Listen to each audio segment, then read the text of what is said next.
So welcome to this week's Happy Hour. And Dave, we did something a little bit different this week, didn't we? We did. Rather than focus on one topic or a couple of topics, which we usually do, we actually started an open mic night, which is basically where we asked the participants in the meetup what they wanted to talk about, what was on their mind, or if they had any big questions that needed answering. And ironically, this was a bit of a wild card, wasn't it, Dave? Because we didn't know what was actually going to happen. And thankfully, there were a lot of questions, and some were really good. Well, in fact, I say most of them were really good. And thank you for the feedback if you joined us that evening. It was absolutely amazing. Yeah, there was some fantastic variety. And also, Matt encountered a bit of a microphone malfunction, didn't you, mate? Yeah, it completely died. So I connected in via telephone afterwards. So apologies for that in advance. Nothing I could do about it. It actually died in the browser rather than the microphone dying. Anyway, getting on to the topic. If you would like to join in next week live, then head over to understandingE.com/happy hour and reserve your spot. And Dave, what time does it normally kick off? The meetups start at 8:30 GMT time, that's London time, and that's in the evening, which is about 12:30 over on the western coast of the US, about 3:30 in the afternoon if you're on the eastern coast of the US, or about 5:30 in the morning if you're in Canberra, Australia. So with that said, we look forward to seeing you there. And so from myself, Matt. And from me, Dave. Dive in, enjoy this week's happy hour, and we'll see you next Tuesdays. Cheerios!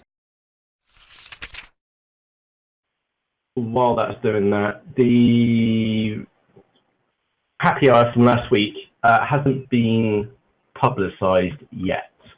The reason for that is that we covered quite, again, it's not a finished product yet, and as Dave will testify, I've been speaking to the patent office today to see if I can patent what I've been up to for the last week or two, to just try and cover some of the assets which are, because it's unique what we've been and done. So yeah, just one of those challenges we need to get out of the way. As with anything online, it's an interesting one, trying to protect your sort of intellectual copyright, I guess it is.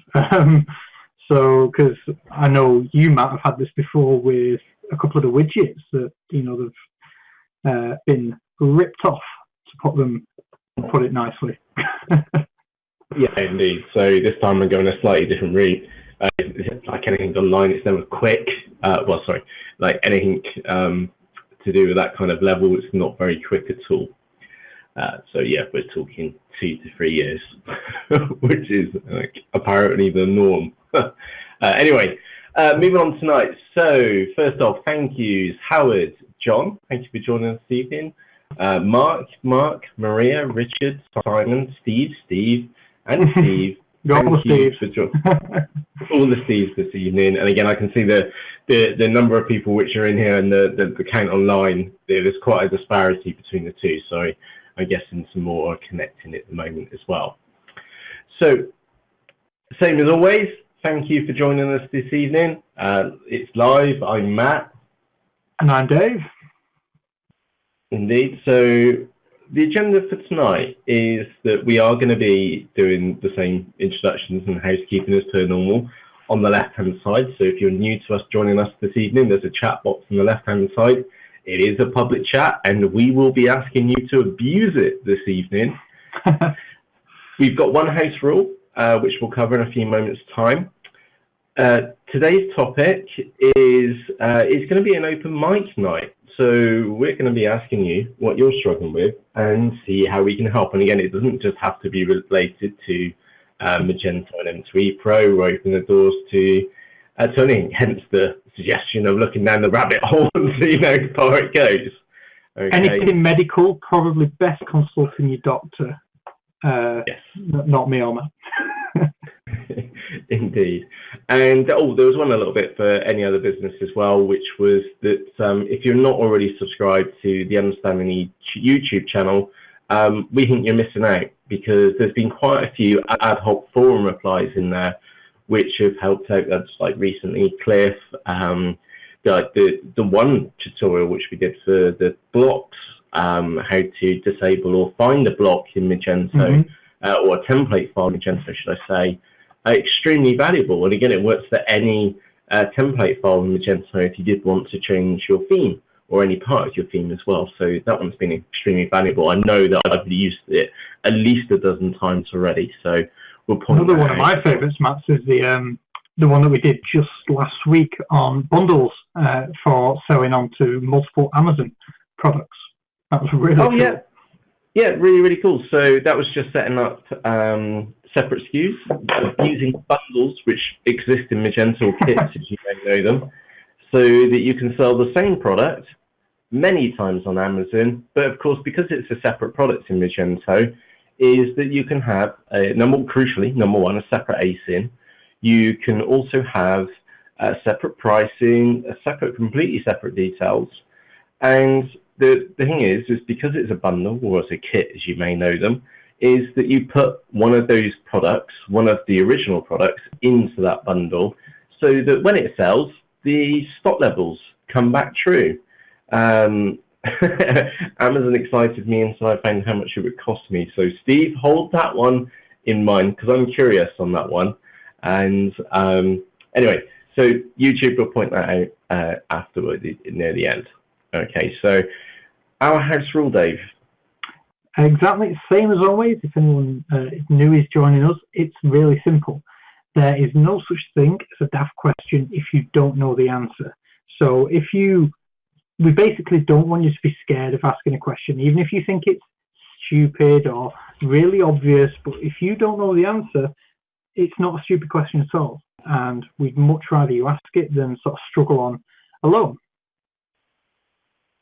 That's right. And moving on to tonight's topic, which really is an open mic night. So the thoughts behind this is that if you've got any questions and challenges right now, me and Dave will try and do our best to help out, and of course anybody else who's on this meeting as well. So I tell you what, why don't we start off with the first one? Steve, you said Amazon excited me until I found out how much it would cost me. My most curious question, Steve, is which category are you looking at on Amazon to sell into?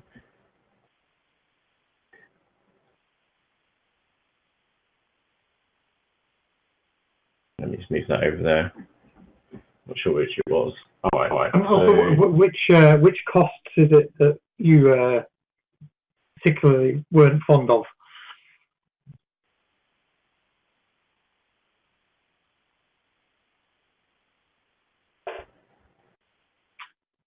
For the Amazon Pro account. Is that what that'll be, the £25 monthly cost? Yeah, so I've just been doing my little bit of homework over there in the background. Okay. Yeah, okay. So I tell you what, why don't we just do this comparison between eBay and Amazon? Again, apologies if you kind of already know this already. We're just trying to help Steve out. And again, if you've got anything that you're struggling with right now, store it up, pop it in the chat box, and we'll get back to you next. Okay. So there is a fundamental difference between eBay and Amazon. So number one, eBay is a marketplace. They don't sell themselves, and they provide the facilities for you to reach customers. Whereas on Amazon, they also sell they also sell the products themselves, and in many ways tolerate third-party businesses to sell on their marketplace. Although it's something like 40% of all sales now made on Amazon come from third-party business owners like us or like you on Amazon. So there's a massive market there. And again, it does fluctuate across the countries as well. In Germany, for example, Amazon is much bigger than what eBay is, for example. And there is a difference between the fees, okay? They generally, again, yeah. Mark hit a nail on the head there. Let's get to the cool one, right? If you're used to eBay customers, you're going to love Amazon customers, because they basically email you if the item didn't turn up or it broke, and that's extremely rare. Extremely rare. So if you're getting, again, depends on the size of your business. So let's just say you're getting 40 eBay messages per day. You can expect about one message tops for Amazon. It's that kind of disparity between the two. It's a completely different breed of customer. In the world of the internet, there's three types of customer. There's a high maintenance eBay customer. There's an Amazon customer, which is like 40-1 for the messaging. And then there's a website customer, which hardly ever contacts you in comparison. So that's like kind of three grades of customer out there. So Amazon looks more expensive to begin with. And in many categories, it is more expensive. Whereas on eBay, you can list this, again, depends on the pricing structure. You basically pay per listing. Even if you've got an anchor store shop, for example, you're still paying a high amount for that amount of number of listings. Whereas that on Amazon, you can pay £25 per month subscription, and you can list basically as many items as you like. Now they have there is a cap on that now, and they'll stop taking the items out of search, but basically you can list as many items as you like. If you're here's the thing for you, Steve. We've got contact over Amazon. If you've got 400 products, okay, we can put you in touch with somebody at Amazon. They'll put you onto, again, it has to be 400 products, so variations do count. So if you're selling footwear, for example, it won't take very many products for you to get up there because they count the sub-SKUs. And we can put you in touch with somebody over at Amazon. And they have something called the red carpet scheme, which is that anything which you really, really want, Jumpstart, as you may know it by, okay, is the one thing which they'll do, well, there's a number of things which they'll do. Number one, they'll give you an Amazon Seller Central account, the Pro version, free for a year, so that's £25 times 12. They'll also give you support and talk you through and get you set up on Amazon. But crucially, what you want the red carpet scheme for is just basically the buy box. So if I go to Amazon, buy box activation, so to speak. Whereas usually, I think, is it a 3-month period you have to wait before you're eligible for buy box? Yeah, it's 3 to 4 months before you can get the buy box. So I've just brought an iron on Amazon. On the right, what I mean by the buy box is on the right-hand side is the add to basket button. That is the buy box, okay? And in short, if you're in the buy box, then you're going to be the person which makes the sale. If you're somebody over here on the right-hand side, and again, look, that seller is cheaper. To use direct, $33.99 plus free UK delivery. That's a third-party merchant on Amazon. They're cheaper, but because Amazon have got this product, and again, I'm a Prime subscriber for Amazon, they put Amazon first and the Prime item first in there. And when it comes to Amazon, again, the way to get the big sales on there is to get access to that buy box, and part of the red carpet scheme. Because I could say that isn't even in stock yet. That comes in stock in 5 days' time. Oh yeah. God, Amazon. Playing by your own rules here, son. Hey, exactly. Typical exactly. Amazon. Yeah. You can have it next day. It's Prime. But no, you can't, because we haven't got it in stock until the 15th. Amazing. Yeah, I'm trying to find one where she's got a really good price disparity on it. She might not be able to do it on the items. You do come across them quite a little bit. Yeah, there were some laptops which we found, and there was over £100 difference between the two. Now, Amazon have changed their website, because some of you may remember the box on the right, which Matt pointed out as the buy box, used to have like a blue border or like a blue gradient, and it really used to stand out. And they've sort of changed it now to being white. And also these other sellers on Amazon, Matt, you'll remember when they just used to be literally like a hyperlinked text, which said other sellers. That was it. Mm-hmm. There was no box with little add to basket buttons. You had to click off and go to a totally different page. So Amazon have been tweaking their product pages by the look of it. I think it's the second time I've actually seen that. Yeah, so they do tweak them around. So yeah, Amazon's a bit different. Do you have to send all your products to Amazon to dispatch? That's an ace question. The answer is that no, you don't. So the way which we would suggest is that just start off small with a handful of items, okay? And no, you do you have to be VAT registered? As far as I know, you don't need to be VAT registered. Okay. That may depend on the category you sell in. Amazon do have a couple of categories which they sort of lock down. Now, I know that fashion is one of them, but I don't think you need VAT to sell on to the Amazon fashion categories. But you do need pre-approval, so you do have to submit more information about your business in order to sell into certain categories on Amazon. That's right. So just going back to, do you have to send all your products to Amazon Dispatch? You've got two choices. So you can either list, as you would on eBay, for example, or you can use something called FBA, which is Fulfillment by Amazon.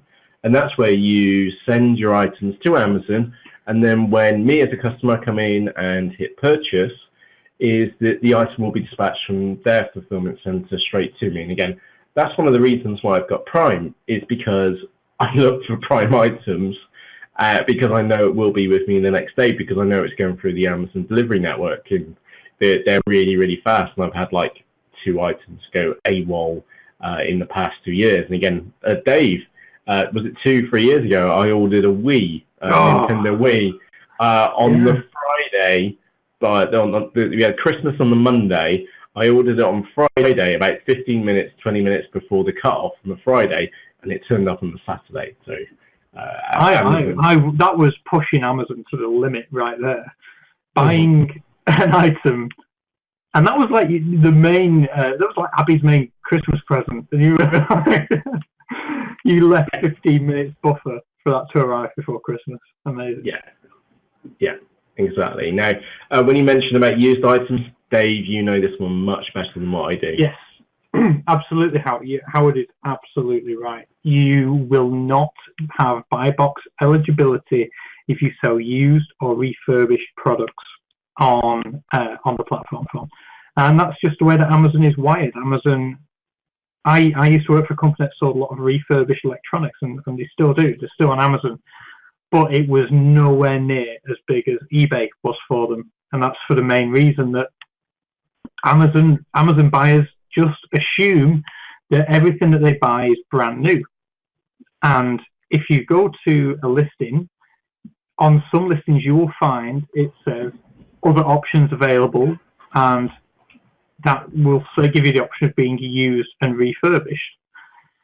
However, they hide it pretty well.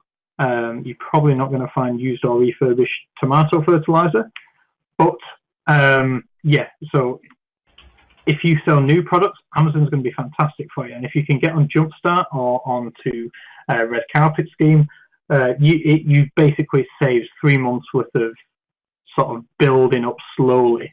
You can pretty much jump in. I think on most Red Carpet Schemes now, you even get an Amazon account manager for about 6 months or 3 months. And he's there to sort of point you in the right direction as well, give you a few tips on the do's and the don'ts. But yeah, if you sell on used or refurbished products, eBay, in my experience, is always going to be the best marketplace for you by quite a margin. Yeah, absolutely. So I picked up on it right now. There's a very interesting message in the middle, which we'll get back to in a moment. This is an item which is not fulfilled by Amazon. And you'll see that you've got the merchant up there in the top right-hand corner, top brands, discounts for you, and then you've got several other sellers as well. Now, that's an interesting box which they've got up here, which means is that someone's basically been selling an incorrect item on there, and again, they will put messages on the site as well. So, and again, I was just in the fertilizers category. Sorry, I'm in a very gardening mood at the moment because the weather's been getting quite nice. Dave, the one very interesting thing which was brought up by Mark, which is around barcodes, Howard, around Amazon and barcodes, is that if the product doesn't already exist on Amazon, then it needs to be created. And there's 1 or 2 very, very slight exceptions. I think it's furniture and a couple of other odd other categories. But as a general rule, is that you will need a barcode. So a GTIN, or if you pick up a tin of baked beans, you need the barcode on the back, which is that you need a unique barcode or an identifier to create those products as well. And again, as how I would suggest you can buy a couple of barcodes on eBay for $5, which is a bargain. You can buy them directly from GSI, which we've got a pending podcast. Sorry, GS1. GS1. Is that right? Yeah. GS1. GS1. GS1 are a huge organisation, global organisation, and we recorded a podcast with a great guy there called Wadji, and I sent over the edited podcast, and we're still waiting for approval from GS1 that he didn't say anything that he shouldn't have in the podcast.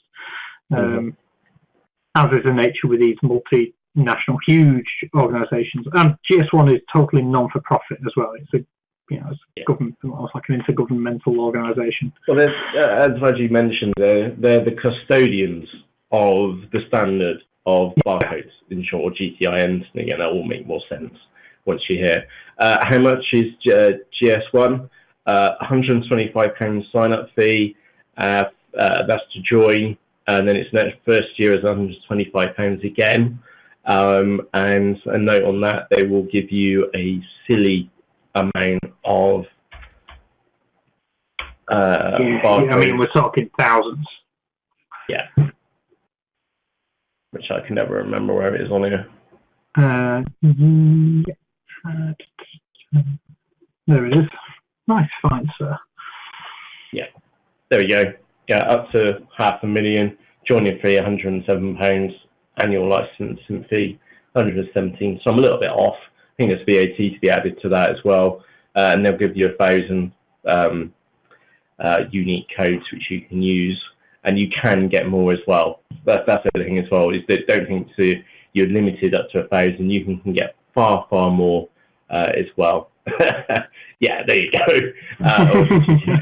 And again, that's only if those items don't exist on Amazon. Now, if they do exist on Amazon, so let's just say that you sell this Miracle Grow in compost, 18 litres worth. Okay, if you've got this item in stock, so if you can find your products on Amazon already, is that what you're after is the ASIN. So see that number which I've just highlighted at the top of my screen, that key, so B005Z, etc., etc. That's the ASIN. That's the key to Amazon.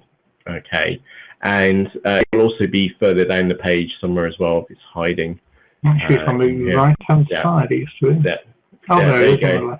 The ASIN. So if you've got that, then listing on Amazon is so straightforward, because unlike eBay where you need a title, you need a description, you need images, you need a price, quantity, and categorization, lots of other details which are very tedious to put in. Amazon makes it really easy, because if you've got the ASIN or the barcode which comes with the product, all you need is a key, so that's the barcode or the ASIN. You need a SKU, you need a quantity, you need a price, and you need a condition, and that's it. So it's like 5 things which you need, okay? And it makes it very easy to sell on Amazon. Okay, and again, have a look on eBay if you've got a small number of products, and just grab a couple off there. But do look on Amazon in the first place as well to see if those products already exist. And again, if the item already exists on Amazon, such as this item, for example, then this item comes preloaded with 96 customer reviews. And again, one of the differences between eBay and Amazon is that, as a general rule, on eBay, every single listing is unique, whereas on Amazon, the idea is that it's a unified inventory. So anybody can sell. So if you've got this product in your stock, you sell on this listing. You don't create a separate listing. You just list on this item, and that's why you can see that there's multiple sellers available for this item, for that specific product. There is quite a difference between them. And if you've got really clean data and you can match them up very easily to Amazon, again, you may need to do a little bit of work in the background. Amazon is generally, in inverted commas, much less stress than eBay, because it is much straightforward. Orders just turn up. As far as payments, you get paid on a 2-week cycle or thereabouts. So they do sit on your money for a while. Generally, the fees can be a little bit higher, but on the flip side, from a customer service point of view, generally a lot less. And yeah, much easier to work with.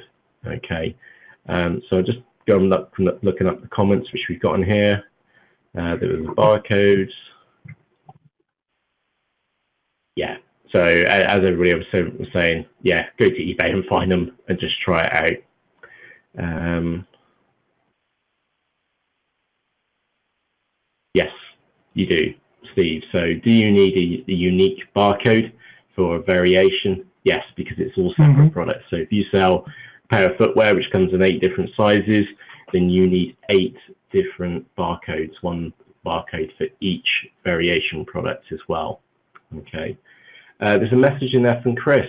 Is anyone still going to be a top-rated seller when the new standards kick in? I'm really struggling to get below that 2% defect rate. Yeah, I feel for you that it's quite a high bar which they've been put in. Chris, the most obvious thing which springs to my mind, which is that have you been running the reports to see which customers have been leaving you the less than ideal ratings on eBay, and seeing if you can get in contact with them? And again, I've just been keeping an eye on TameBay over the last couple of weeks, and what they've been seeing is that the more transaction IDs, this is the crucial thing, whereas on Amazon you could see exactly, they released this seller dashboard and you could see exactly what's going out on there. And what I would suggest, Chris, is that it's so close. Again, I don't know what your numbers are, but 0.3%, that's really close. So have a look at those reports and make some phone calls, because if you can get below that 2%, it does make a difference. It really does. Where are the reports? Generally don't know in my account, if I'm sure. If anybody which is listening to this webinar right now, if you've got a link to the UK site or even the .com site to get those reports out, if you could chuck it in the chat box for us, that would be amazing in there. But yeah, that would be extremely useful. But the crucial thing, you can now find out who's been rating you for what for your transactions. The little defects on there. I think the interesting one there is that eBay constantly moves goalposts, and it's just, you know, the sellers that spend a lot of time on eBay find a way to get around it. They find a new process for how to deal with feedback and DSRs, and the you know, it's the sellers that will spend the time learning how they can now change their processes effectively, rather than the ones that you see commenting on TameBay posts telling everybody how bad eBay is. You know, it's one of those. It's unfortunately it's eBay's ball game, and they change the rules, and everyone has to sort of keep in line with them, really. Yeah. Again, I like Amazon as much as I love eBay, because they all drive you sales. I'm a customer on Amazon, and I'm a customer on eBay. What did I buy today? I bought a Dyson vacuum cleaner head off eBay because it was the cheapest on there. And there was a 3-day delay on Amazon. So no, I want it now. So I went through that way. And again, over the weekend, bought a air filter for one of the lawnmowers on eBay as well. So jewelry category got quite well abused. I don't know what Amazon are going to be doing with the jewelry category. The watches, for example, that got locked quite down quite heavily. Grocery as well in the UK. Again, it's really quite expensive. It's something like 25% to sell into grocery in the UK. I don't know when they're going to be doing that, Mark. I think my website is 5% cheaper than this is on eBay. Yeah, too right. Too right for that. There's a little note out there. So, Chris, I have had a few removed by contacting eBay directly by phone. Takes a while though. Yeah, just keep plowing at it.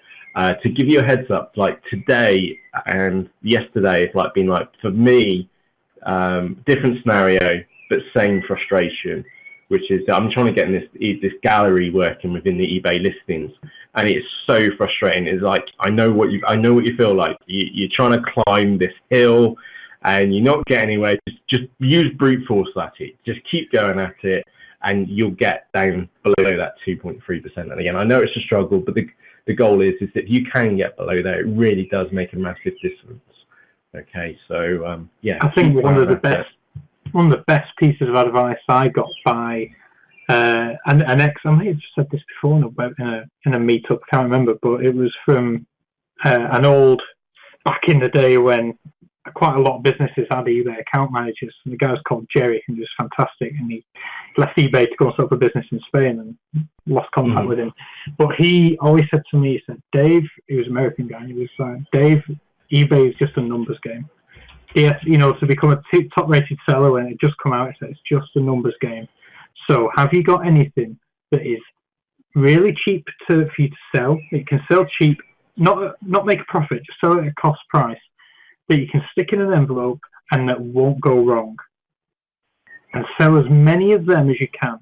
He says, because that is what's going to move the numbers for you in your favour. And it did. Yeah, I found... like I said, working at the electronics company with a lot of returned Apple products, we had a lot of a lot of Apple charge cables, a lot of Apple earphones, which couldn't be, which were working fine, but because the units that had come back were faulty, we just had like a pile of them. So I packaged them all up and sent them out at 99p, and lo and behold, we sold hundreds of them, and just watch that percentage fall. It was crazy. And that was the best advice I was given by a guy at eBay. Just to change the subject slightly, this is a big hat tip to Richard. So if any of you sell on eBay, now I don't have again, I could probably guess the URL might be US or USA at the end of that URL. Now, look at those transactions on here. These are my defect rates on the OSOU account on eBay. Okay. Now, this is what Richard brought up in the forums, which was that if you go to PayPal and make the refund on the transaction, okay, is that will be classed as a defect on your eBay account. So even if you've done the right thing by a customer, I think the point Richard was making, which is that even if you've been and done the right thing by the customer, which is that they return the item and you send it back, and you do the refund, is that if you don't do it through a case, you'll end up with a defects like this. Okay, so those three transaction number or item IDs and transactions IDs on the screen right now, these that are for Dave's purchases, where he's been and bought the item for the tests, and then we've just gone back on PayPal and hit refund.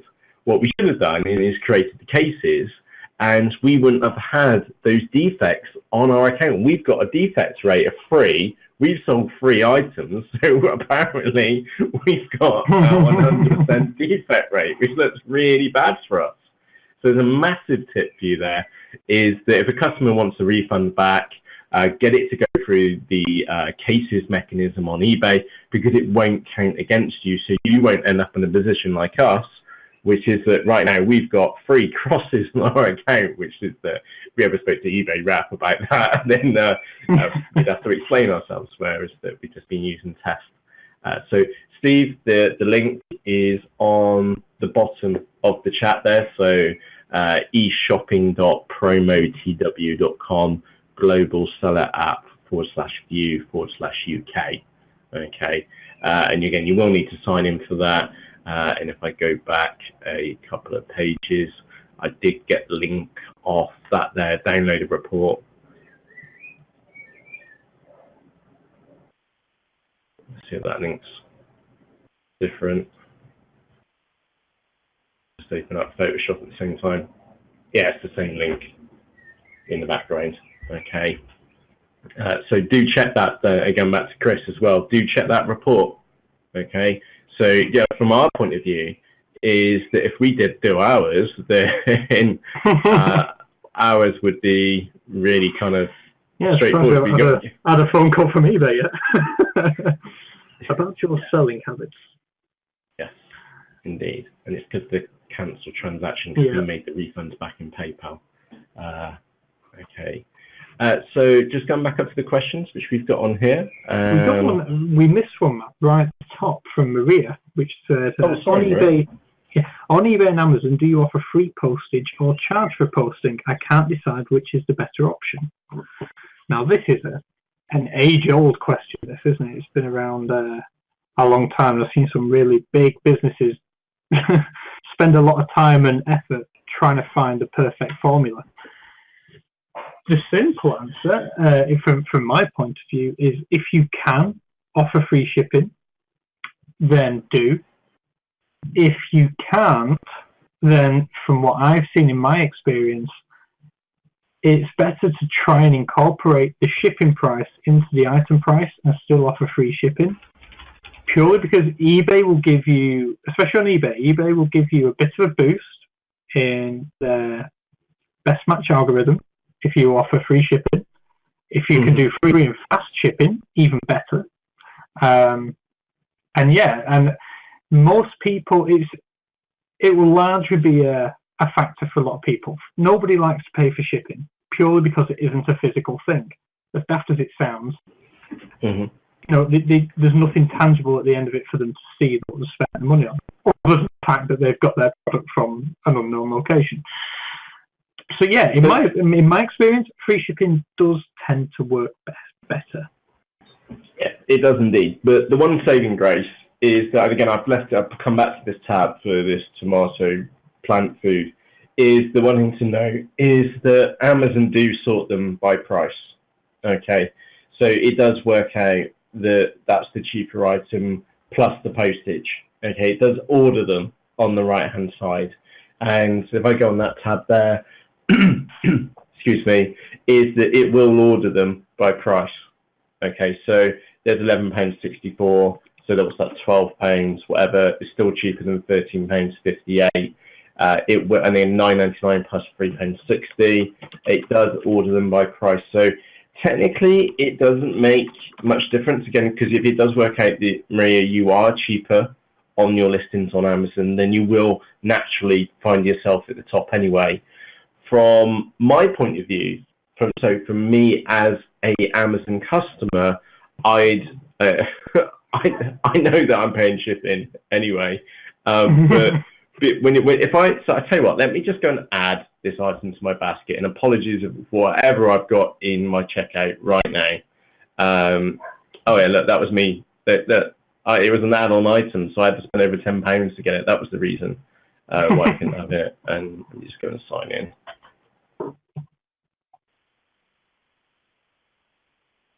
Okay, so that item there is $11.99 and free postage. Okay, so let me just go back again, and let's go and add one of the other items. So that one's £11.64. Add to basket. Proceed to checkout. So I've got I'll have the two separate items in my cart, like so. And one of these I will be being charged shipping on as well. And you'll see that I've now got this extra option on the right-hand side, which is £1.09, which is not what I normally get on Amazon. Okay, so yeah, if you can do free shipping, just from my point of view, I would suggest free shipping. But ultimately, I know that I'm paying for that in the product price along the way. And again, even if your item is more expensive because you have loaded the shipping price into it, then it will what's a bit more words now. Takes it into account. Again, there's a nice blog post, Feedvisor. Yeah, those guys really are the experts when it comes to shipping. Again, there's one thing which I can tell you. Used to work quite heavily with a company who sells fashion on Amazon. Let me just put this into perspective, is that their competitors didn't use any repricing software at all, whereas these guys did. Feedvisor, again, they're not cheap, and they do take a percentage of sale. Okay, and these guys were paying them really good money, but ultimately they delivered anywhere between 1,500 to 2,000 orders extra per week. Okay, 100% accountable to Feedvisor. And again, they're quite a large business, as you can tell by the number of orders. Again, these guys know Amazon inside out. They know what works. Okay, and again, there's a cheat sheet up there, really, really good. And it's just a nice little formula for you to work out where you are. Okay, so fantastic suggestion there by Mark. That's a brilliant suggestion. So let me just scroll back up, see what we've got on there. So most people don't like to wait for just a little comment by Steve. Most people don't like to wait for delivery now. No, I ordered something on Sunday and it didn't turn up today. I don't know why, it just felt like it was late. I expected it on Tuesday. Sorry, just going through questions on here. That was a really interesting point there. I ordered, it was the girlfriend's birthday last week, and I ordered a present from the Fossil website, she ordered a necklace, and then I ordered some jewellery from Australia on eBay. The item from Australia came quicker than it did from the Fossil website. Work that one out. Both were free shipping. Yikes. That's probably because I bought it from the Fossil website, and the nice lady on eBay who I bought it off in Australia, she knew she was being watched for shipping time. Fossil couldn't care less. Yeah, that's just the power of eBay DSRs. Yeah, they're keeping you accountable because they know what works for the customer at the end of it. Works for you, and for listening to this, when you go shopping, when I go shopping, when they go shopping, and when the rest of the UK go shopping as well. Again, that's why, going back to Chris's comment about being at 2.3%, really finding it really hard. Yeah, it sucks. It's a massive challenge to get below that level. And again, look at Mark's 3.31% as well. It's a challenge, but the reason why they're giving you this that high bar, what feels like a high bar, is because that's what their customers expect. So again, just to put everything into parity. Number one, eBay's a business, so they need to make money. Amazon's a business, so they make money. But put those two things aside for a few moments, is that they're both very, very customer centric. Okay, they're hounding you to get down to that 2% level, is because that's what customers are expecting. That's what they see as an acceptable level. And yes, they have raised the bar, and I think we would all be quite worried, or maybe alarmed if they weren't doing things like this to bring it up to what it would be they class as the industry standard. Now, Maria's got a question, which is, can you turn an existing Amazon listing into variation listings? And does anybody have any links to a guide to creating a multi-variation listings on Amazon? So, double question there. Number one, you can't turn an existing listing on Amazon into a variation listing. Okay, you can with Amazon's help, and again, if it was Amazon, they can do whatever you like. But as a third-party merchant, no, you would need to create a new listing. Okay, that's a general. It's just far more quicker to do it. As far as a guide for creating multi-variation listings, again, I don't have a Seller Central account to show you to do this, but I can point you in the right direction, which is if you are in your Seller Central account, go to the help section in the top right-hand corner, and you want to search for import sheet or layout file. Okay, and they'll give you all these different Excel files, one specific to your category. Download the one which is right for your category where you're selling the product, and then look at the example tab. Okay, so if you're selling fashion, again, I can't remember which, sorry, I know what the page looks like. I can't remember if you need shoes and accessories or you need a different sheet. Look for the example, because they will include the tough example in there. Okay, they will include to show you how to make the multi-variation listing. And my big tip for you, Maria, is that you need the top product. Okay, so just like eBay, so when you list on eBay, you create with variations, is that you create a variation product or configurable product, as you'll know in Magento. Then each of the sub SKUs, okay, the drop-down box options. Okay, so the configurable product is the container product, and Amazon call that a parent product, and you don't need to add a barcode for that. You just need to call it a parent, and you can leave the GTIN field or column blank, okay? And then right over on the right-hand side of the spreadsheet, okay, look for the columns which have got child and parent in them, okay? And those are the ones which will catch you out. It's right over on the right-hand side of the spreadsheet, and it's the link up to tell the sub-SKUs, the variations that they belong to the parent above. Okay, that's the one which will catch you out. There are a couple of other things like color mapping and things like that. But look for the example. There'll be lots of tabs down in the bottom of that Excel spreadsheet from Amazon, and use that as an example. Okay. Let me have a quick look. Note from Simon, great volume trick is that we always have a 99p item on auction. Yeah, absolutely. There's a term which I've used and employed numerous times, which is a profit neutral item. If you can find an item such as some Black & Decker strimmer line, for example, some of which are, no, let's pick even a better example, some twine, okay, some string, okay. What's going to go wrong with some string? Okay, it's pretty safe products, let's face it, okay.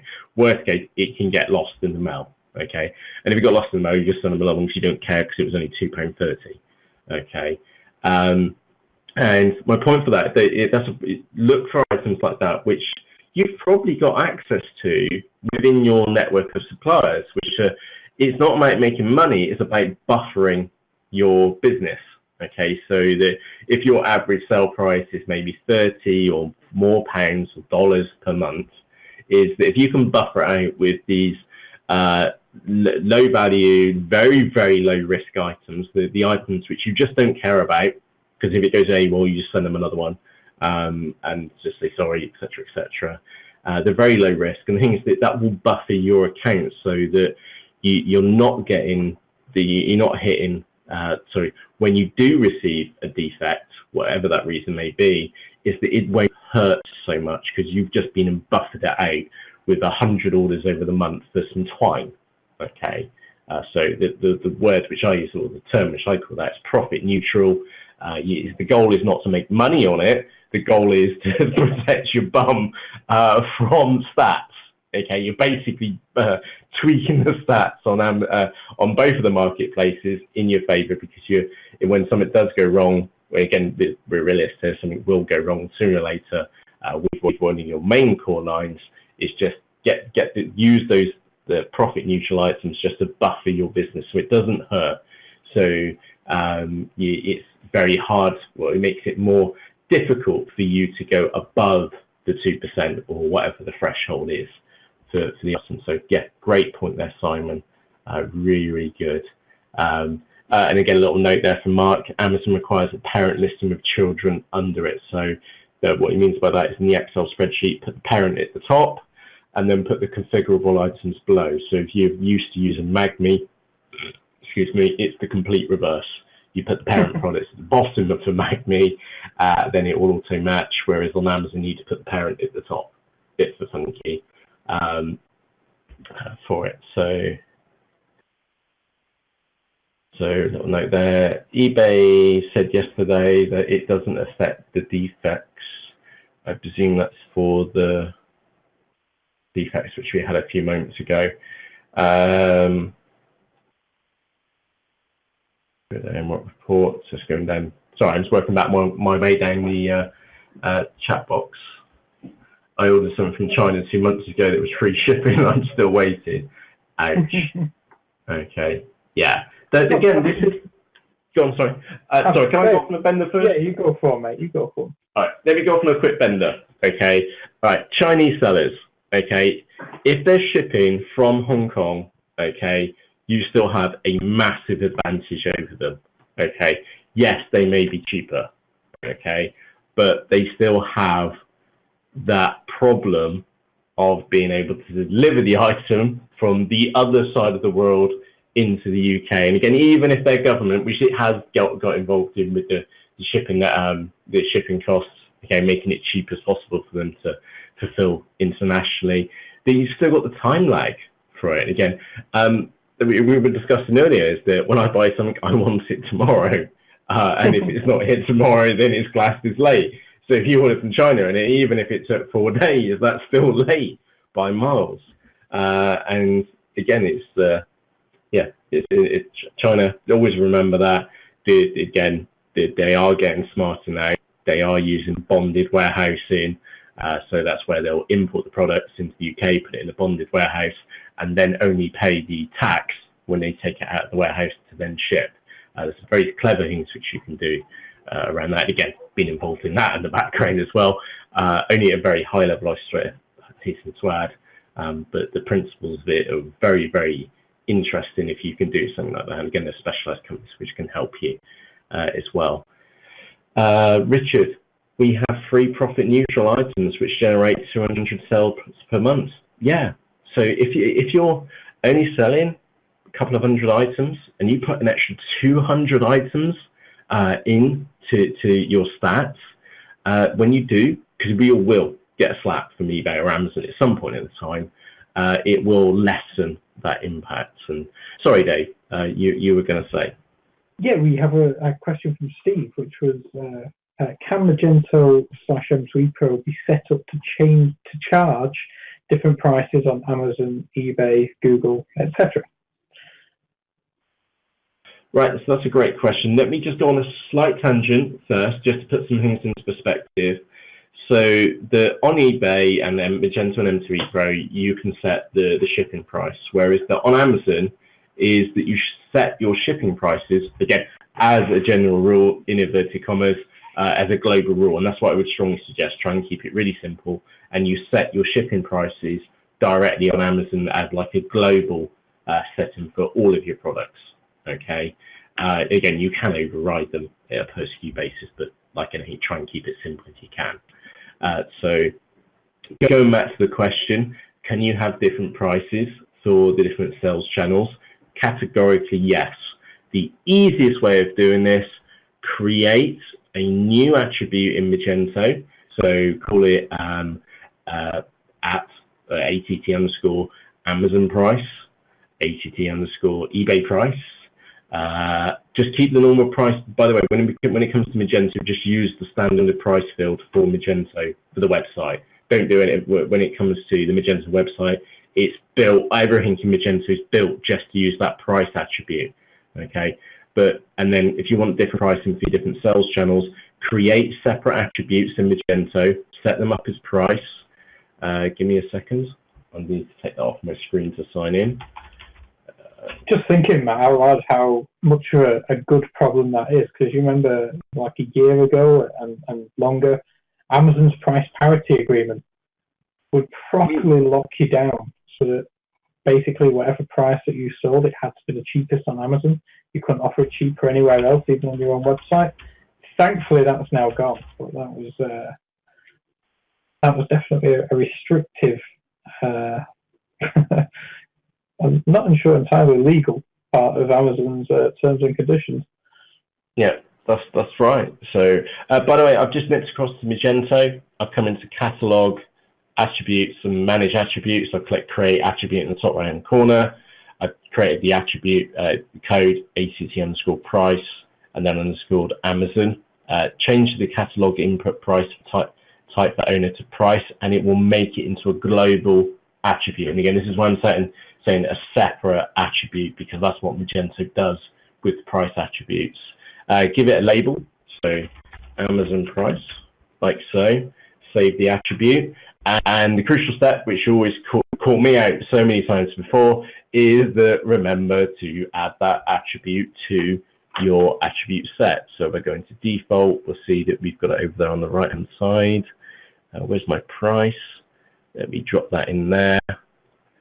Save. Hey, while we're at it, why don't we let me just go back into products. You got something in default? Yep. It's a bundled product. That doesn't help. Choose a simpler product like a marker pen. There we go. And you'll see that you can then set up a separate price for Amazon and then that's the attribute which you would use to sell onto Amazon with. Okay, and again, just try and keep stuff as simple as possible. And the simplest way of doing it is not trying to rely on any calculations in, say, M2E Pro, for example. Just go for maximum control, which is a separate attribute. Again, that attribute will now be importable via MagMe, and that's how you can have separate prices within, again, 3 different sales channels as well. Just use separate attributes. Keep it, again, to keep it nice and straightforward. And you've got ultimate control as well. Okay. So just looking down the comments which we've got, we used to deal with some of the problem that we get with drop shipments. Yeah, so if you're using drop shipments, Richard, yeah, that's always the challenge, is that you're always relying on stale data from the supplier. It's an external warehouse which you don't have absolute control over. And again, with drop shipments, that will happen from time to time. Again, it does depend greatly upon the supplier. Again, going back to how I found Magento in the first place, is because we had a dropship supplier which had we had to do loads of product data work, but essentially they had a stock feed which was skew in the quantity. There was something like 70,000, 78,000 lines. We did a comparison match in MySQL, spat out a file, imported that into MagMe. That's how we kept our stock levels up to date. When the orders came in, Magento's got a fantastic orders API. We were hooking up the orders and then sending them off to the supplier. The supplier would give us the tracking information. Again, I know the API backwards for Magento, and we were just putting the shipments back into Magento. And again, I'm making that sound really simple. It was an awful lot of work at the time to make it work, but the end goal, it was pretty much automated. And drop shipments can be a little bit tricky. And again, those profit neutral items, the low risk items can really, really help as well. Rakuten, yeah, can't really comment on that one, I'm afraid. Maria, I have a competitor from China who is now shipping the products from London. Yeah, they'll either have somebody in the UK which they're importing to and then distributing from, or they'll be looking at bonded warehousing for it. Bonanza.com, that's pretty cool. It's only 3% fee. Auto import eBay. Sounds pretty cool, Mark. Like, again, I can't comment because that's a very US-based site. Give it a whirl and see if you get any sales. Again, the US is a much more, it's a completely different market. And again, it all just comes down to eyeballs. We suggest eBay and Amazon purely down to eyeballs. That's where the customers are. Okay. That's an ID of a parent. The title of the parent is the same for each child. Right. Oh yeah, they make it really easy. Yeah, we've got some fun with Play in the UK as well. So we've kind of exhausted the list of questions which we've got right now. Is anybody else struggling with anything at the moment? Do you think we can help?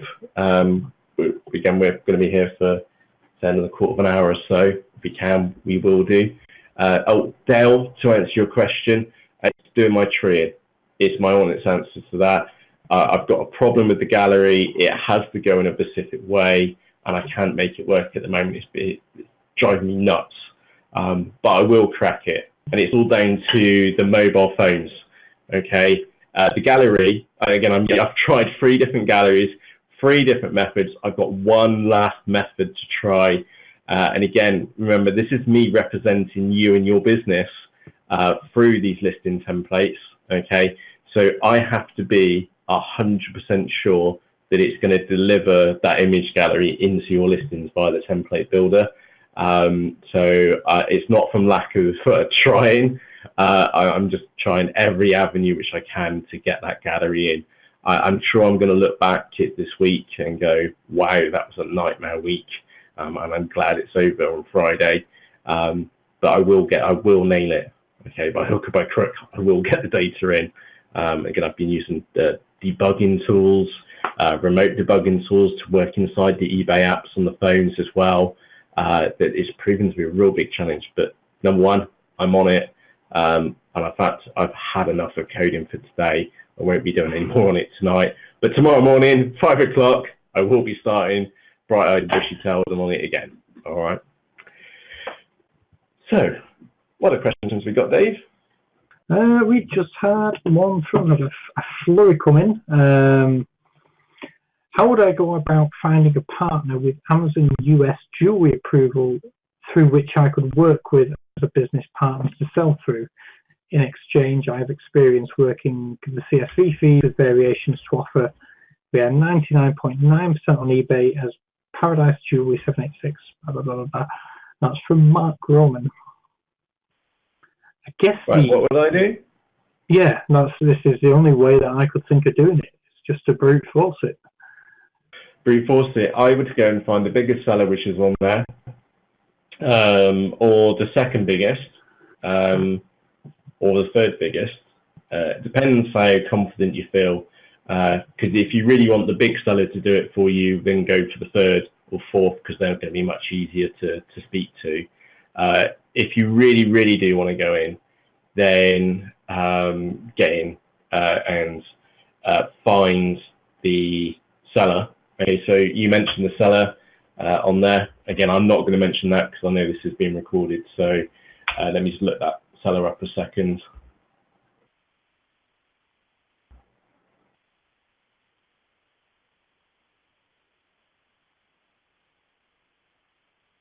Da, da, da, da, da, da, da, da. How am I going to find you? Sorry, I'm trying to find you. Damn it, you're using Photo Bucket. I tell you what I am trying to do is that I am trying to find a domain name.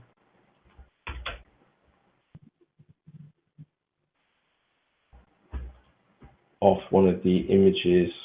I would go try and contact that seller and see if they're willing to work with you. Again, I'm drawing a blank at the moment. Let me just try something else. Who got is... So yeah, the general gist here is find an existing jewelry seller on Amazon and then find out who that business is, where they're based. Sometimes you can do that through finding the seller's information on Amazon, but if that isn't immediately obvious, then you have to get a little bit sneaky. See if you can find a website for them, find an About Us page, or like Matt's doing, if you find a website, do a who is search, find out who, LinkedIn, is there a director on LinkedIn? Can you find his name? Can you do a search for the business? And just start communications with them. Introduce yourself, what you do, what you're looking to do, and the problem you have in getting Amazon jewelry approval since you locked it down. And then it's just a case of trying to build that relationship. So you see how the obvious route is to look at how you can help them. That may sound, completely obvious, but if you can address the question how this would help them, they're much more likely to respond favourably. Yeah, and again, if the first point of contact is going to be email, keep it really personal. Don't make it look like spam. Make sure that they know that you've been and done their research. You've found them on LinkedIn. You've found out their address. Don't say their address because that might spook them out a little bit. Just then, so you've done your homework, etc. So would you be willing for a chat? Put in your Skype ID, for example, your mobile, or your cell, again, where you're based in the world, what you call that, and your office number as well, to make it look like you really are real. So again, just put yourself in the shoes of that person receiving that email. Keep it really real. Keep it really short, no more than about 3 paragraphs. You can probably say everything you need to say in about 3 paragraphs. And put your contact details in there. Remember, spam email or someone just like a generic supplier email won't put their contact details in there. And again, if you put your email address, your cell, your office number, your email, etc., Skype ID, then it really does look real. Like, whoa, this person really is contactable. He really is genuine. Okay. So changing the topic slightly from Chris, would it be hard to set up eBay, Amazon website images to be read from, say, Dropbox. I wouldn't suggest that. Okay, so let me just explain the reason why. Number one, to get Magento to use external images, say from Dropbox or any third-party website, live on the website is tricky. Okay, it's very tricky to do. You'd basically have to rewrite the gallery function to bring in those extra images. Again, it's not impossible because there's a couple of extensions out there which would do it. But that's not my main reason why I'm not suggesting to use Dropbox. Dropbox is slow. That's the reason why I'm not. I wouldn't suggest it. Is Dropbox slow? Dropbox rate limit the delivery of images to customers. And Dave, we recorded a tutorial yesterday on content delivery networks, which was the complete reverse of that, which is all about speed and being able to deliver those images. Now, Chris, my curious question would be, is that because you're finding using Dropbox much easier to work with for uploading images? Well, I think just later down, he's made the comment, I outsource all my image editing and it would have been handy. So I'm guessing that you've got outsourcers who are just dropping the edited files into a Dropbox folder. You so need the Fling tutorial. Dave, let's get that done tomorrow. Let's get that done tomorrow. Okay, so, right, you can look it up right now. Okay, if you go and, let me get on their website straight away for you as well. Fling, FTP. There, again, there's a couple of apps which will do this. Fling, FTP. Right, put that on the screen. Little piece of software called Fling FTP. You can download it, and there's a trial version for it. Okay, Dell, blimey, very good. He's even been paid for it. So that tells you how good it is. Basically, what you can do, you can set Fling to monitor a folder on your desktop. Okay, so what I mean by that, so if you've got a Dropbox folder called Images, for example, is that Fling will monitor that folder for changes.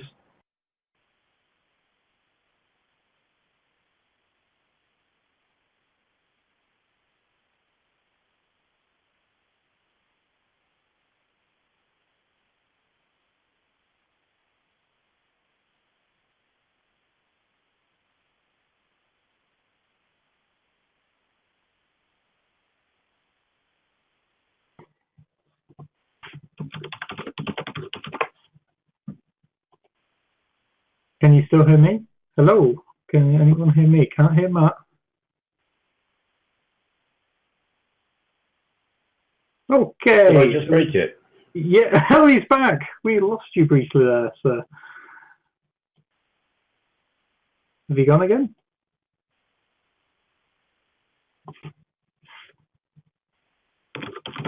Okay. So yeah, God knows what Matt was going to talk about regarding Fling FTP. Oh, hello, you there? I can hear you. Matthew, are you there?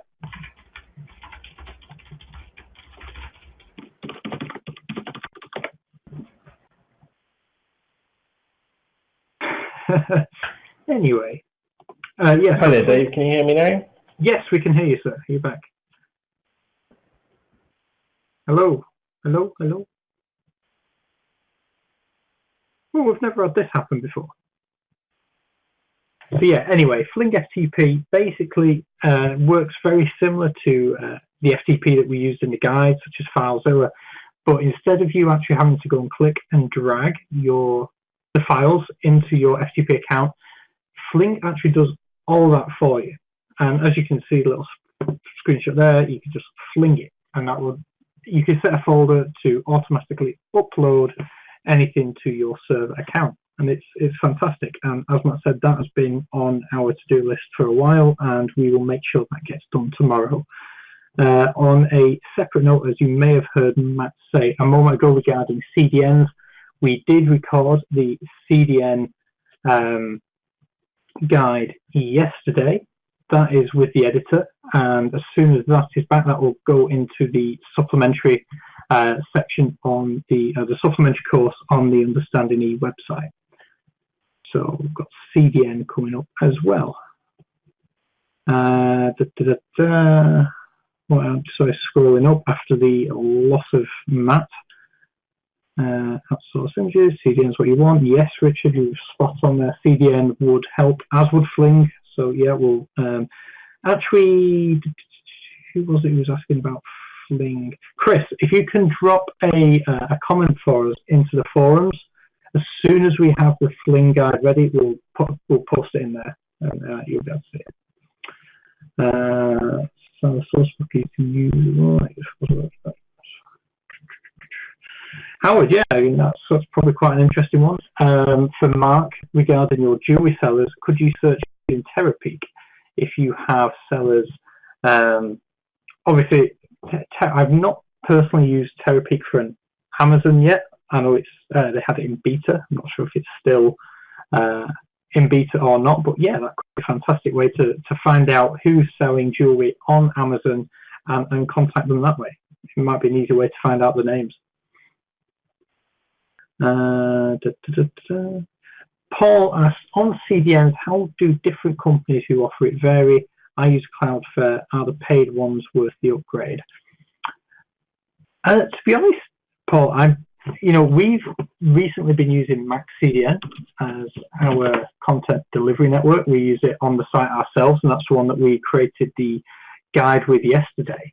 Let me just bring up the Cloudflare website. I can't bring it up on the screen as that's Matt's realm, which isn't working. So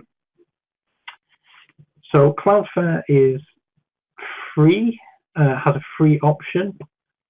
What do you get for Pro? So you get certain mobile optimizations if you have the Pro account on Cloudflare. On MaxCDN, it's basically a very similar model, but you get, basically it breaks it down into data. So for $9 a month, or when we did it, we got offered a 20% discount, I believe it was. So for $7.20, you get 100 gigabytes of data transfer. And to give you a clue, on the UnderstandingE website, we haven't touched 100 gigabytes yet. So that's who we use. I've never used Cloudflare, so I can't really give you a sort of a comparison from myself personally. But yeah, check out the guide and see what you think. Right, scroll back down. Carrier pigeon to Bristol. Dave's feeling the pressure now. Exactly. Yes, I'm having to step up to the plate. Oh, Matt's getting some stick here. It's that super fast broadband he has. Have we got any? Yes, playing another one I can do. Versioning Windows 7 can't do.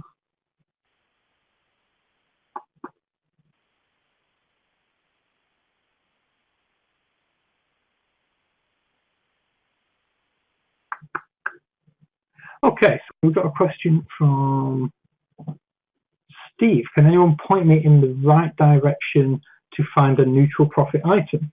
Right, so let's give this a try. Steve, what sort of products are you selling? Give us a category, and we'll see what we can do. Mainly electronics. Any specific electronics, or?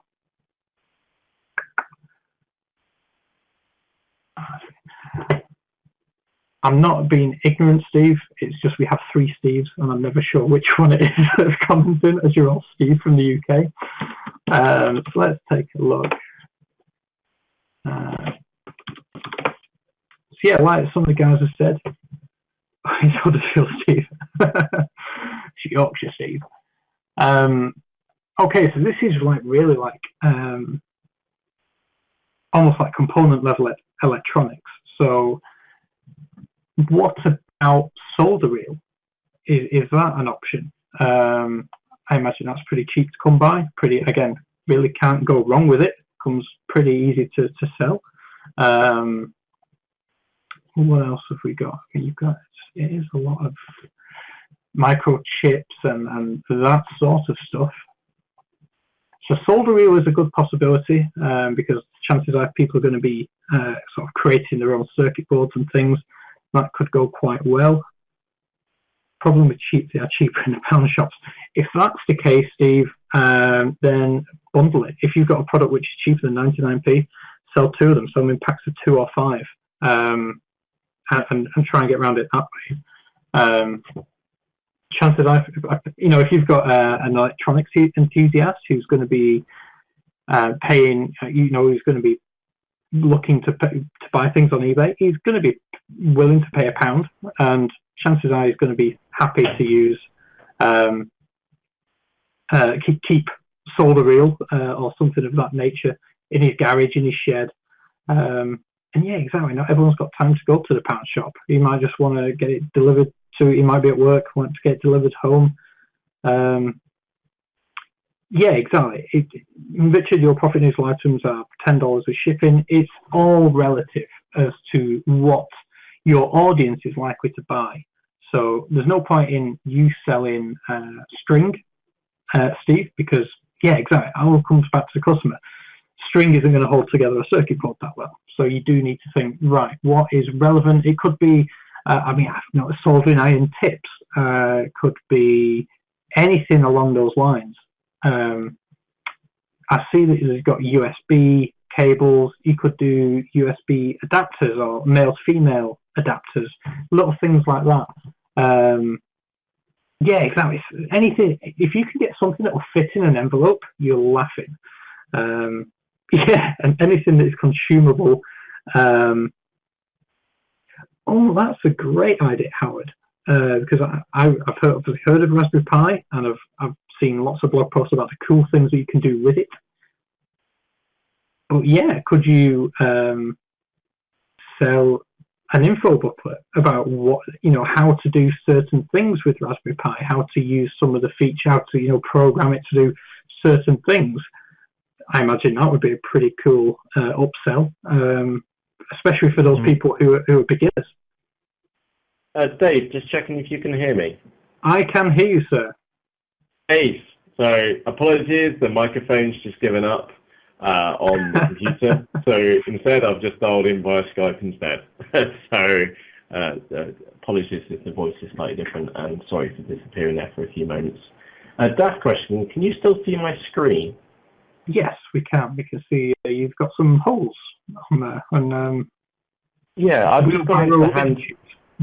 Yeah, what I've been and done is just gone into the hand tools and equipment category within garden and patio, and then I've just done a search between £0 and £2, and I would class anything on that page as pretty much fair game for it. So if you want suggestions for candles, just give it, like, what's going to go wrong with a brass threaded water tap hose connector? That's what I mean. Again, it's a little bit heavy for the male, and it's not very flat. Again, you would want something to go into an envelope. Then, look for something which is small, light, and also relatively high volume. So I'm just picking up the seller here, for example, 348 sold. Just going to have a quick look to see what kind of, oh wow, there's the velocity. So 10, 10, 10, so 1, 2, 3, 4, 5, 6, 7, 8. So 8 items sold today. It wouldn't take very many of those to make Look how many is sold on the 8th. 1, 2, 3, 4, 5, 6, 7, 8, 9, 10. 1, 2, 3. Yeah, about 10 on the 8th. So if you're selling 10 every day, that's, there you go. That's your 300 products a month. That will really help with your percentages. And that just reminds me, actually, because this is a sort of a really weird story. When I was working for the electronics company, unlike Steve with his sort of component level stuff, we were selling plasma LED TVs, DVD players, laptops. And in August, our manager, I doubt she'll listen to this, but this was the best thing that I ever saw that she did, and that was in August. She bought 50 meters of 50 meters, a 50-meter reel of LED rope lights for Christmas, and she bought them for like next to nothing. And like 50 meters is a lot of rope lights. I remember the director sort of asking her one day, and it was like, really, you've bought rope lights? And it was one of those. After we listed them, nothing happened. This was in September, and every day used to come down. How many rope lights have we sold? It'd be none. And then as soon as November rolled around, you should see those rope lights fly out the door. And the profit on them was fantastic because she bought them for next to nothing. And I was thinking, who's going to buy 50 meters of rope light? And they did, like I said, and that was, she sort of planned that they would sell at Christmas. And she was dead right. She saw the opportunity and she bought them. So like I said, maybe for those who aren't currently looking for promotional items, sometimes it's just a good idea to keep your eye out and see what opportunities arise and can they work. And if not, will they work now? But could they work seasonally as well? Because like I said, that was our first-hand experience of that, and I thought it was brilliant. By the way, I've just found some Olgi. By the way, you can buy patio slabs on eBay. Probably not the best example of. It's going to cost a bit of shipping. Cost a little bit of shipping to go with it. But something like some moss clearing Olgi clearer. Again, I'm just rattling around for examples.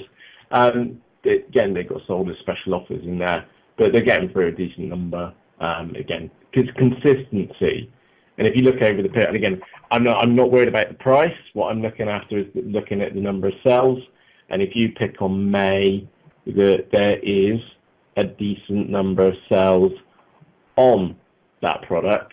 Okay, and again, customers are buying multiples. Again, that may be a dynamic which you want to try and avoid. But just look, it's moss killer. What's going to go wrong with that? It's going to kill moss. It's kind of straightforward. By the time you find out, it's too late. Yeah, and I just saw these little patio slab things as well. 10 spacers. What's going to go wrong with a spacer? It's a piece of plastic. It's going to fit into an envelope, be nice and straightforward. So, yeah. Sorry, thanks for standing in there for me, Dave, as well. Appreciate it. No worries, pal.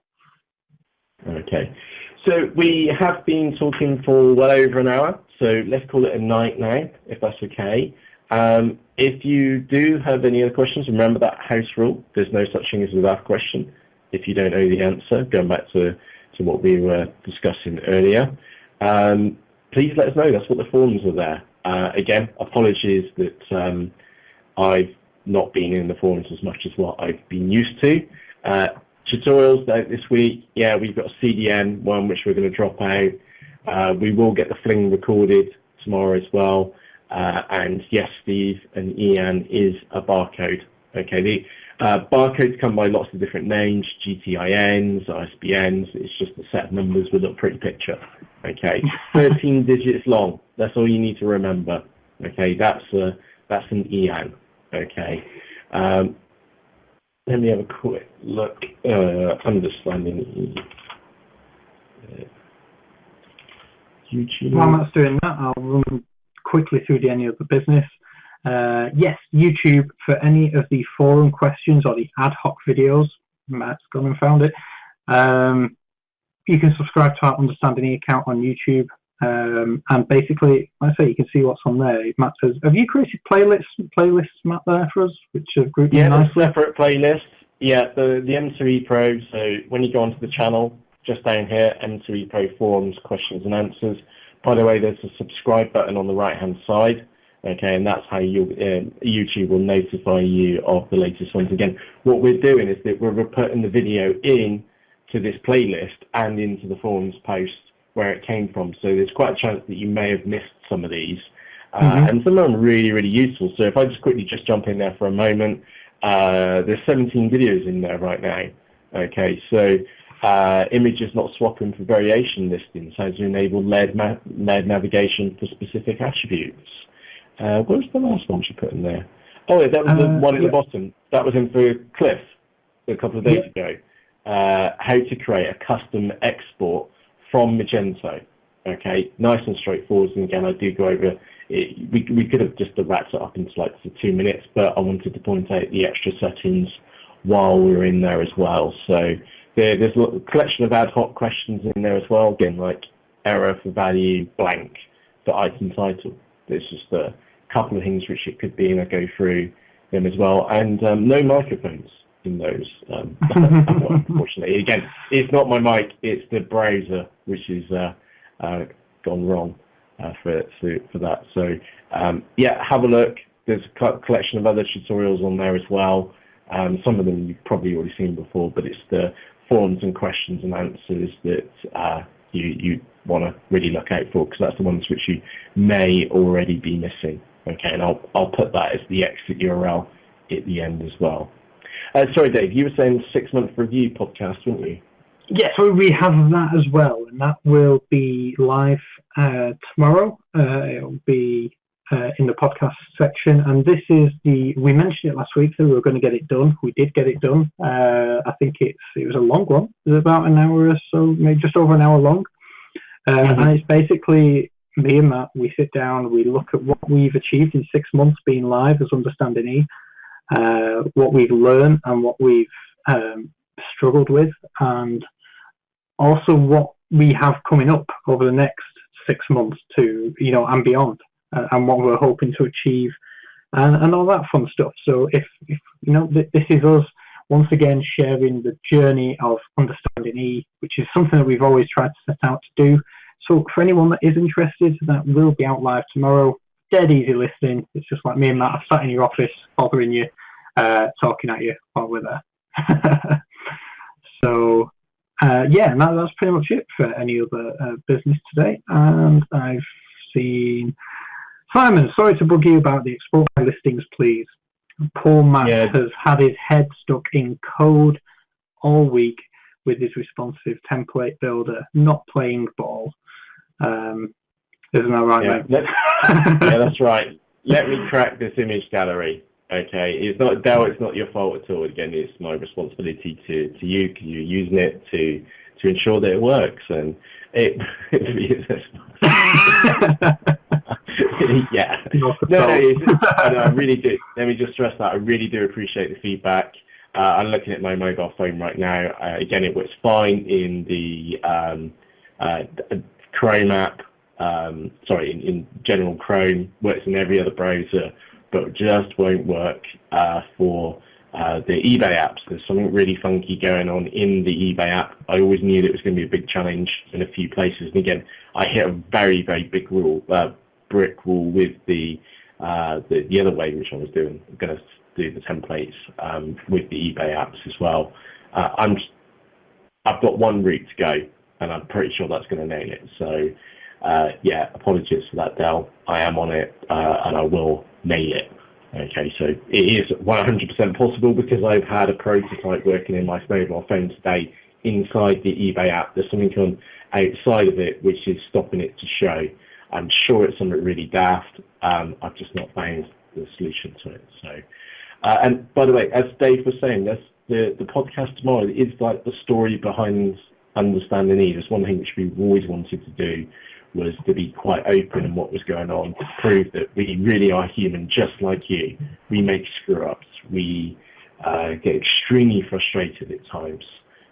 Going back to, I think it was Mark or Chris back at the beginning, we know how much work it takes for you to get down below 2%.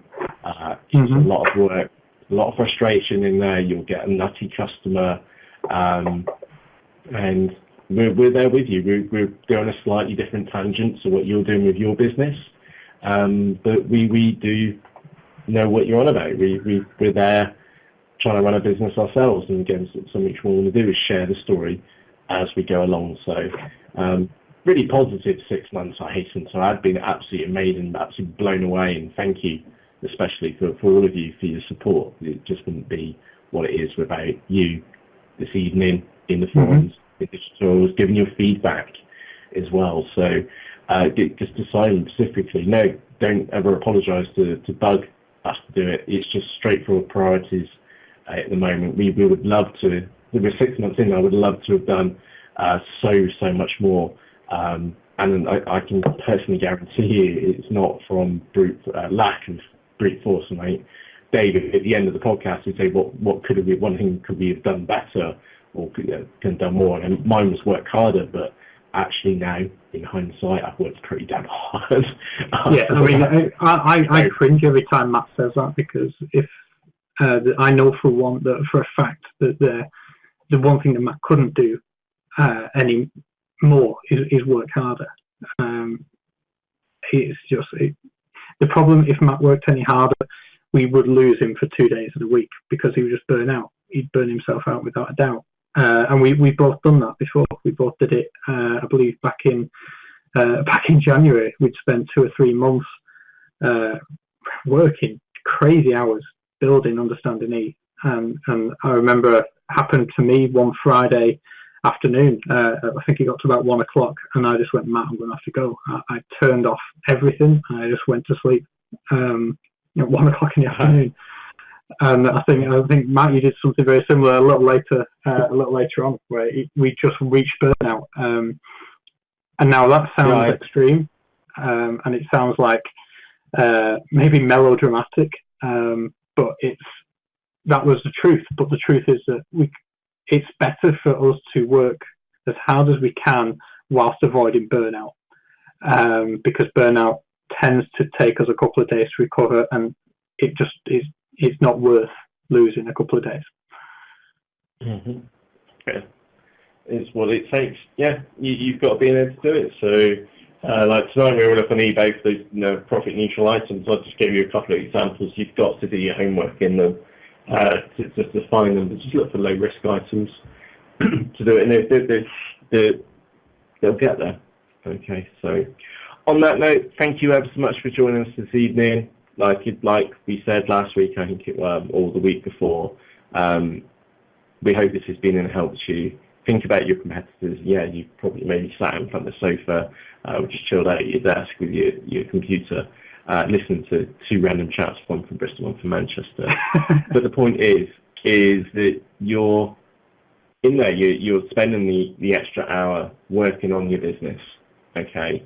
And that's the crucial point, is that, like we were saying last week, fit in the extra 20 minutes, the extra hour. And again, I'm not personally suggesting you start at 5 o'clock in the morning and work as hard as you can throughout the entire day and then do the same thing next day, etc.